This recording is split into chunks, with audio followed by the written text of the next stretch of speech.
नमस्कार, मैं हूं रजनीश दीक्षित। आप देख रहे हैं श्रेष्ठ उत्तराखंड।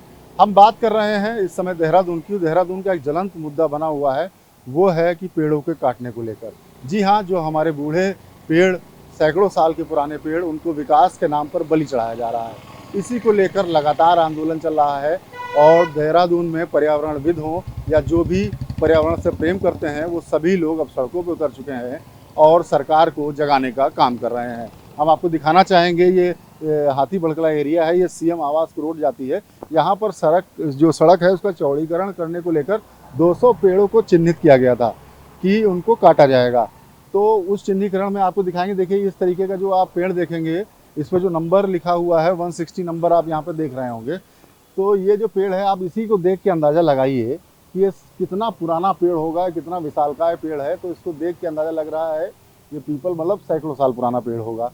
अब उसके बाद बात होती है कि सड़क के चौड़ीकरण या विकास के नाम पर इनको काटने को लेकर मार्किंग हुई थी, जिसके बाद इसके लेकर एक आंदोलन चला और आंदोलन इतना मुखर हुआ कि लगातार वो आंदोलन चल रहा है। और पर्यावरणविद सरकार को चेताने के साथ साथ उनका कहना है कि उनका ये आंदोलन चलता रहेगा। तो हम चलिए, कुछ हमारे साथ यहाँ के स्थानीय लोग भी हैं जिन्होंने पर्यावरण संरक्षण को लेकर अमुक कार्य भी किया, उनसे जानेंगे। मैडम, बहुत बहुत स्वागत है आपका। धन्यवाद रजनीश जी, धन्यवाद। मैडम, जो बात चल रही है इस समय देहरादून में, हॉटेस्ट मुद्दा बन चुका है कि पेड़ों के जो कटान हो रहे हैं उनको रोकने के लिए लोग अब सड़कों पर हैं। क्या वजह है? देखिए रजनीश जी, एक तो हमें विकास और विनाश के बीच की जो महीन लकीर है उसको समझना बहुत ज़्यादा ज़रूरी है। कोई भी डेवलपमेंट, कोई भी विकास विनाश के नाम पर तो हम नहीं कर सकते हैं। देहरादून की अगर हम बात करें, प्रिसाइजली उत्तराखंड की बात करें, तो ये टूरिज्म के लिए बहुत फेमस माना जाता था। आज भी हमें याद है कि हमारे बड़े बुजुर्ग हमें कहा करते थे कि अगर देहरादून जा रहे हैं तो वो झुरमुट पेड़ों का शहर है। पर आज की डेट में आप देख लीजिए, अगर यहाँ का टेम्परेचर 40 से 43 डिग्री हो रहा है, तो और मैं ये कहूँगी कि ये अब दिल्ली का एक मिनिएचर रूप बन चुका है। तो आप ये बताइए, हम विकास की तरफ जा रहे हैं या विनाश की तरफ जा रहे हैं? अब लेटेस्ट एपिसोड आप लगा लीजिए, खलंगा की हम बात करते हैं, वहाँ पर 2000 पेड़ गवर्नमेंट ने चिन्हित कर दिया कि इन पेड़ों के कटान होनी चाहिए वाटर रिजर्वेयर के नाम पे। 2000 पेड़ के कटान का मतलब आप देख लीजिए, आज जो सिस्टम बुरी तरीके से बिगड़ चुका है, जो ग्लोबल वार्मिंग आ चुकी है, जो देहरादून में 43 डिग्री सेंटीग्रेड का जो टेम्परेचर आ चुका है, अगर इसके बावजूद भी हम पेड़ काटने की सोच रहे हैं, तो आप बताइए देहरादून का टेम्परेचर क्या हम 50 और 55 डिग्री सेंटीग्रेड ले जाना चाहेंगे? हम नहीं ले जा सकते। अपने आप में इस बार देखने को भी आया, लोग परेशान भी हुए। लेकिन जैसे अब आंदोलन के रूप में क्या जरूरत पड़ी अब लोगों को सड़क पे उतरने की पेड़ों के कटान को लेकर? देखिए, बहुत दुख होता है मुझे इसमें सरकार का एक सुस्त रवैया देख करके, चाहे वो केंद्र पे हो चाहे वो राज्य पे हो। देखिए, हमें बहुत ही स्ट्रांग, कहते हैं ना कि कोई चीज़ अगर अलार्मिंग स्टेज पे हो तो हमें सारे काम छोड़ करके प्रायोरिटी पे उस काम के बारे में सोचना चाहिए।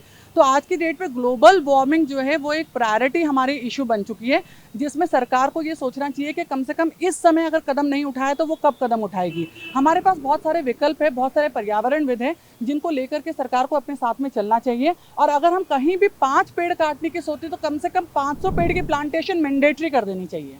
बिल्कुल सही बात है, बहुत इंपॉर्टेंट पॉइंट बताया ममता जी आपने कि अगर विकास की बात है और पेड़ को हटाना ही पड़ता है तो उससे पहले हरियाली की बात सोचनी चाहिए। लेकिन अब जो संवेदनशीलता बढ़ती जा रही है इस इशू को लेकर, वो ये है कि लोगों का कहना है कि अब जिस तरीके से पेड़ काटे जा रहे हैं उससे आने वाली हमारी जो नस्लें हैं प्रभावित होने वाली बुरी तरीके से। देखिए, मेरा स्थानीय निवासी हूँ यहाँ का, राहुल मेरा नाम है। और अभी भी देखिए, मैडम ने कहा अगर एक पेड़ काटा जाए तो कम से कम 500 पेड़ लगाने की ज़रूरत होती है। आप 10 मिनट में एक पूरा परिपक्व पेड़ काट देते हैं और इसको उगने में और परिपक्व होने में 10 साल लग जाता है। ये बहुत गलत चीज़ है। हम लोग अपने बच्चों के लिए आगे क्या छोड़ के जाएंगे? 24 घंटे की फ्री ऑक्सीजन है। हम लोग पैसे देके और कितने हाई चार्जेस पे हॉस्पिटल में जाके ऑक्सीजन लेते हैं। ये तो फ्री की ऑक्सीजन है जो हमको भगवान के द्वारा दी गई है, और हम उसको इस तरीके से काट काट के अगर बर्बाद कर देंगे तो अब जैसे कि मैम बता रही थी कि 43 डिग्री टेम्परेचर, मेरे ख्याल से 122 साल का रिकॉर्ड टूट गया है। इतना टेम्परेचर देहरादून का कभी नहीं रहा। तो यही सब है, इसीलिए ये बड़ा दुखद है और इसकी जितनी निंदा की जाए वो। अच्छा, जो बात कह रहे हैं बिल्कुल ठीक है, तापमान में लगातार वृद्धि भी हुई है। इसकी वजह से क्या है कि इकोसिस्टम भी प्रभावित हुआ है। अभी जो भूस्खलन हो रहा है, पेड़ पानी को रोक लेते थे, अब नेचुरल वाटर के जो सोर्सेज हैं वो भी डिप्लीट हो रहे हैं। तो एक बहुत बड़ा खतरा नहीं?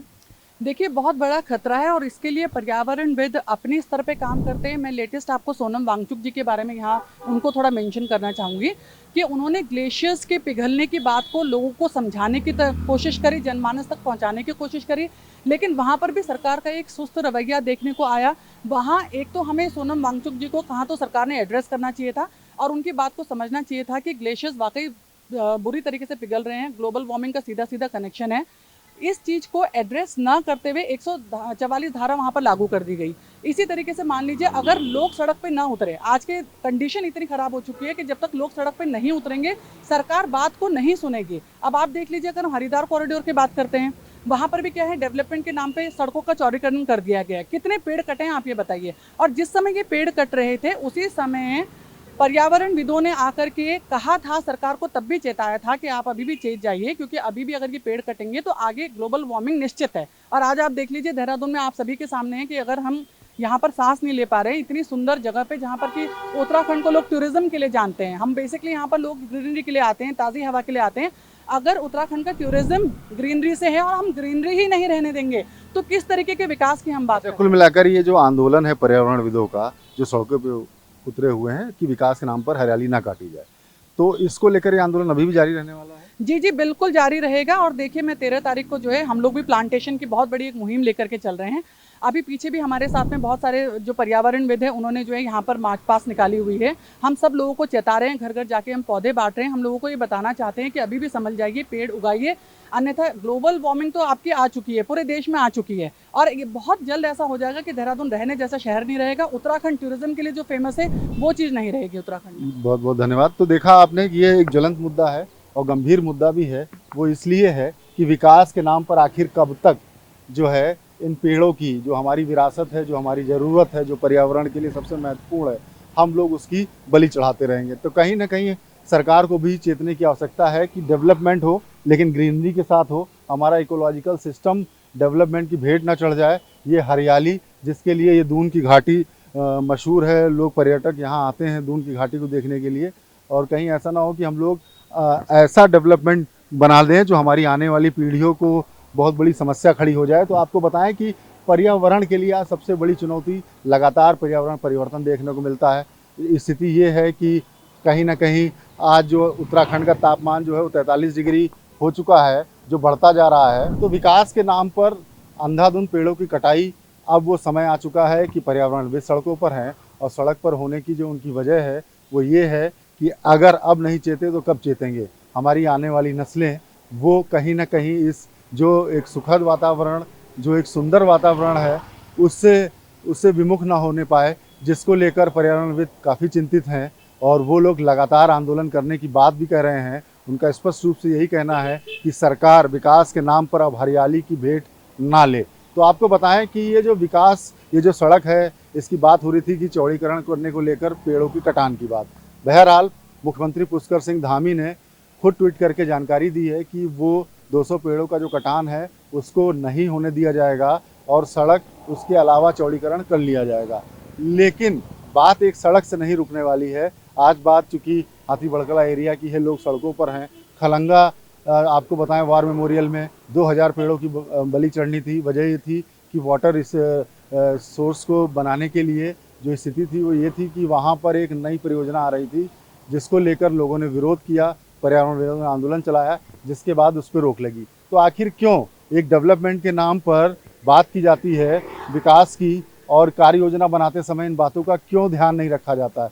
हर बार क्यों आंदोलन की ज़रूरत होती है? इस पर सरकार को कहीं ना कहीं सोचना होगा और जो विकास का एक मॉडल तैयार करना होगा उसके अंदर ये कार्य योजना रखनी होगी कि हरियाली किसी भी कीमत पर ना सफ़र करे डेवलपमेंट के नाम पर। यहाँ पर मुझको एक शेर याद आ रहा है, किसी ने खूबी कहा है, इस शहर जाने वाले ये बूढ़े सजर न बेच, मुमकिन हो कि लौटना पड़े। कैमरामैन पंकज तलवार के साथ मैं रजनीश दीक्षित, देहरादून। श्रेष्ठ उत्तराखंड पर खबरों से जुड़े रहने के लिए चैनल को सब्सक्राइब और लाइक करें, बेल आइकन दबाएं और देखते रहें श्रेष्ठ उत्तराखंड।